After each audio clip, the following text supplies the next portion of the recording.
자, 2차 함수가 시험에 나오는 출제 포인트는 크게 보면 두 가지예요. 그러니까 대칭성하고 최대 최소. 대칭성하고 최대 최소.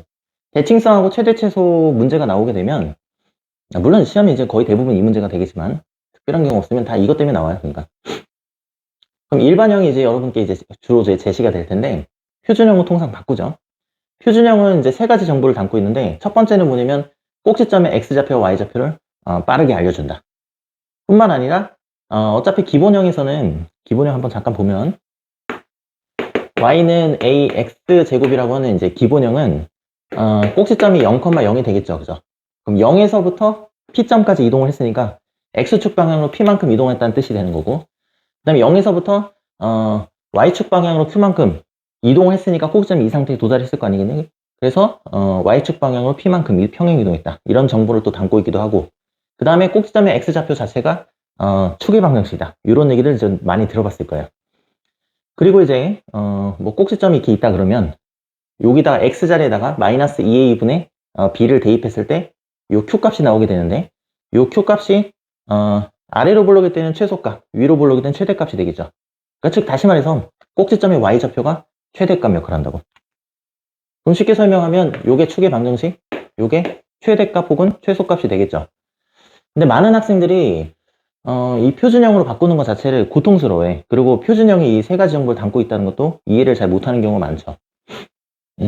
그래서 오늘은 축의 방정식 하나만 가지고 여러 가지 문제를 이제 풀어보는 그런 시간들을 갖도록 할 거예요. 자, 예를 들어서 이제 이런 문제가 나오게 되면은 보통 이런 문제 많이 만나죠. 자, 차수와 상관없이 y축하고 만난다? y 절편이 되겠네. x에다 0 대입했을 때 y 값을 의미하는 거니까 일반형에서의 상수항 그 자체가 y 절편이 되겠죠. 그래서 여기는 2가 되는데 이 밑변의 길이는 2가 된다는 걸 이제 손쉽게 구할 수가 있는데 둔각삼각형의 높이가 결국에는 얘가 꼭지점이라고 한다면 꼭지점의 x좌표 자체가 둔각삼각형의 높이가 되겠죠. 그죠? 그럼 꼭지점의 x좌표만 구하면 결국에는 삼각형이니까 2분의 1 밑변 2 그다음 지금 여기 구하는 거 뭐 임시로 여기 별이라 그러면 별을 갖다 이렇게 곱해서 처리하시면 된다는 거야. 뭐 대부분은 이제 표준형으로 바꾸시겠죠. 근데 표준형을 바꾸는 것 자체가 어렵다 그런다면 축의 방정식을 여러분이 좀 이용해 보실 필요가 있어요. 자, 축의 방정식이라는 건 마이너스 2a분의 b가 되겠죠. 그럼 여기다 집어넣으시는 거야. 마이너스 2분의 까지는 상수 a 자리에다가 마이너스 1을 대입을 하고 b 자리에다 4를 대입해서 처리하시면 되겠어요. 그러면 마이너스니까 양수가 되는 거고 약분 처리하면 2가 되겠죠. 그럼 여기가 2야. 쉽게 2예요. 이 자리에다 2 집어넣어서 삼각형의 넓이는 2구나 라는 걸 손쉽게 알 수가 있다는 거지. 자, 이런 식으로 뭐 사용해 보시면 되는 거고 또 하나는 뭐냐면 또 이런 문제도 있을 수가 있어요. 자, 예를 들어서 이렇게 그래프가 지금 주어져 있을 때 ax 플러스 bx 플러스 c라고 하는 이 함수에서 여러분이 a의 부호도 결정을 지어야 되고 b의 부호도 결정을 지어야 되고 c의 부호도 결정을 지어야 되는 일이 생길 수가 있겠죠. 이런 것도 간단히 여러분 축의 방정식을 이용해서 처리하실 수가 있어요. a 같은 경우는 무조건 뭐 아래로 볼록이니까 양수가 될 수밖에 없을 것이고 b보다는 c를 먼저 해결하시면 좋은데 c라는 거는 y축 상단 부분에 위치해 있기 때문에 요거는 이제 뭐 양수가 되겠어요. 네, 이렇게 됐을 때 축의 방정식을 이용하시면 이 b 값을 여러분이 손쉽게 구하실 수 있다. 이렇게 생각하시면 되겠어요.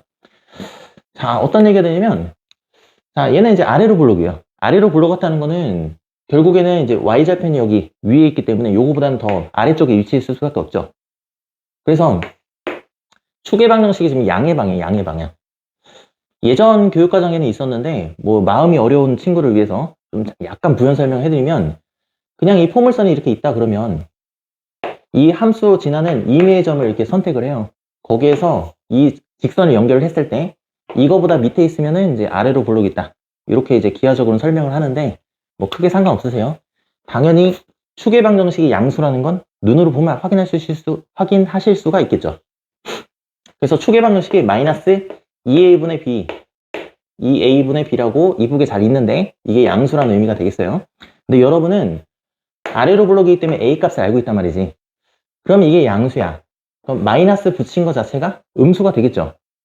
그럼 분자 분모 부호 같을 때 양수가 되는 거니까 b는 음수가 된다고 이렇게 손쉽게 구하실 수가 있겠다는 거예요.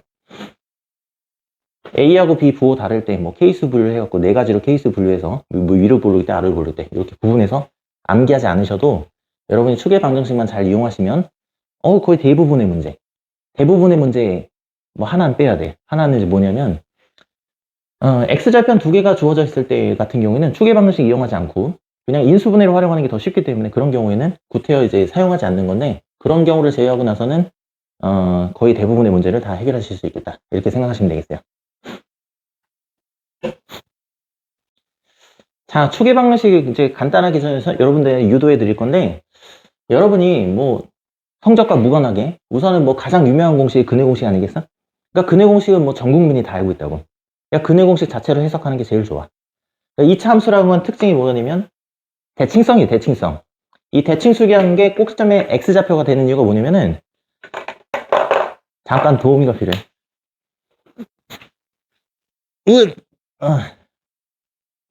대칭축이 이렇게 있단 말이지, 대칭축이. 그럼 좌우가 이렇게 대칭이야, 서로 대칭, 좌우가. 같은 Y값에 의해서 서로 같단 말이지. 그 Y값 두 개가 같아, 양쪽으로. 대칭축을 사이에 두고. 같단 말이야. 그러니까 이 대칭축이 이렇게 있으면, 마이크가 잘 들리려나? 잘 들리겠지? 대칭축이 있다는 가정하에 대칭축이 이렇게 있어요. 그러면, 하나의 Y값에 대해서 두 개의 X값이 지금 존재한다는 얘기잖아. 그리고 쭉쭉쭉 내려오다 보면 얘가 만약에 중근을 갖는다 그러면 꼭지점에서 만날 수밖에 없어요. 꼭지점에서 만날 수밖에 없어. 왜냐면 좌우가 대칭이니까. 그리고 실제로도 여러분이 판별식을 적용해보면 판별식이 0일 때 그럼 얘가 0이 되겠지, 그지? 그러면 마이너스는 여기 일단 생략하지 말고 마이너스 B 한 번은 이렇게 더해져 있을 거고 한 번은 이렇게 더해져 있을 거고 한 번은 이렇게 빼져 있을 거 아니겠니? 그럼 0을 더하나 빼나 서로 같아질 거 아니야? 같아질 거 아니야. 그러니까 여기서부터 여기까지가 지금 뭘 의미하겠어? 이게 바로 추계 방정식을 의미한다는 거야. 이렇게 해주면 참 좋을 텐데 마음이 좀 어려운 친구를 위해서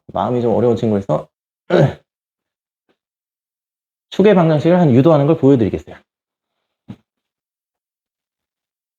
자, 자기가 아무리 복잡해도 ax 제곱 bx 플러스 c라고 하는 값을 갖겠지, 그지?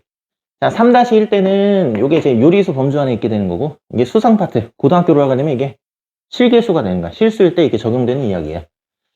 자, 어쨌든 얘는 0이 아닐 테니까 방정식이라면 0으로 나누고 시작했을 텐데 옆에 는 y가 있으니까 나누지를 못해. 그래서 억지로 여러분이 묶으실 거야. 표준형 할 때 다 이렇게 하지. 표준형으로 바꿀 때. 그럼 이 개수 안에가 뭐가 되는 거냐면 개수가 1이 돼요. 1. 그러면 x 제곱 괄호 안에선 어쨌든 1이라는 얘기지. 그 다음에 이제 곱해서요. 얘랑 곱해서 bx가 돼야 되는 거니까 여기 가운데 있는 거는 a분의 bx 꼴로 바꾸실 수가 있겠죠, 그죠? 그럼 요거 하나만 좀 더하면 쓰는 금액 아니야, 한 줄 더 써줄게요. 그럼 요걸 이제 어떻게 바꿀 거냐면 이 괄호 안에서 잘 보세요. 개수가 여기 1일 때, 최고차의 개수가 1일 때 1차하고 상수항의 관계가 반의 제곱 관계 있죠. 반의 제곱 관계. 그럼 반의 제곱.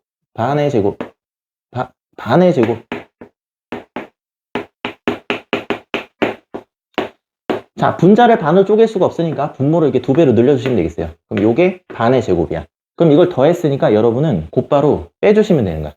똑같은 걸 곧바로 빼주신다라고 생각하시면 되겠어요. 옆에는 그대로 빼주시면 돼. 여기까지는 여러분께서 유도하실 수가 있잖아요. 여기서 멈추시면 돼요. 이렇게 하시면 되잖아요. 이렇게 쭈쭈쭈쭈쭈쭈 여기까지만 생각해 볼 수는 있잖아. 그럼 어쨌든 얘는 A는 몰라. 그렇지만 이 괄호 안에는 알 수가 있죠. 제곱 띄고 X만 집어넣고 제곱 띄고 이 안에 것만 이렇게 집어넣으시면 되겠지. 어쨌든 여기까지는 여러분이 구하실 수가 있잖아. 어쨌든 그러면 이 완전 제곱꼴 안에 있는 거, 어떤 수 제곱 안에 있는 거, 요게 P값이 되는 거니까 P라고 하는 거는 마이너스 2A분의 B가 될 텐데 꼭지점의 X좌표 자체가 의미하는 게 축의 방정식이야. 그러니까 축방을 충분히 여러분이 이용하실 수가 있겠지. 그럼 실제 활용하는 건 어떻게 하냐면 선생님 뭐 매번 드는 예인데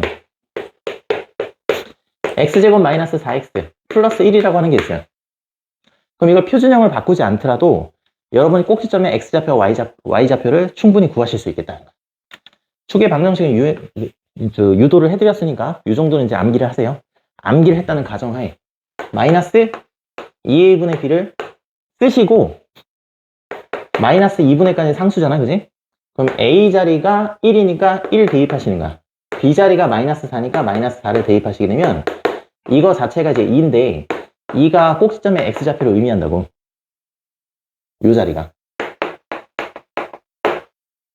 그럼 y 값은 어떻게 구하냐면 이걸 대입해서 구하시면 돼요. 꼭지점의 x좌표를 구했으니까 x자에다 2를 대입하신다고. 그럼 2를 대입하면 2의 제곱이 되는 거니까 4가 되겠죠.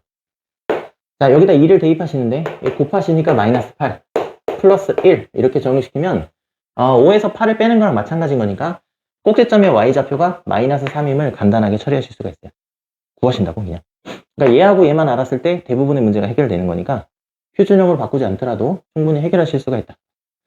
자, 마지막으로 정석적인 풀이 방식이죠. 표준형을 바꾸는 거 한번 보여드릴게요. 자, 우선은 최고창 2차항하고 1차항만 먼저 생각을 하시는 거야. 이렇게 묶어서 나머지는 고려의 대상에서 빼시고 일단은 그 다음에 요 괄호 안에서 1차항하고 상수항의 반의 제곱관계 있어요. 그럼 반이면은 마이너스 2분의 1 제곱하게 되면 4가 되는 거니까 자, 4를 더했으면 곧바로 옆에다 이렇게 빼주시게 됩니다. 그 다음에 이 친구는 a 값을 곱해서 나가는데 지금 이 문제가 이제 간단해서 그렇지 어떤 수가 있으면 이게 곱해서 나가겠죠.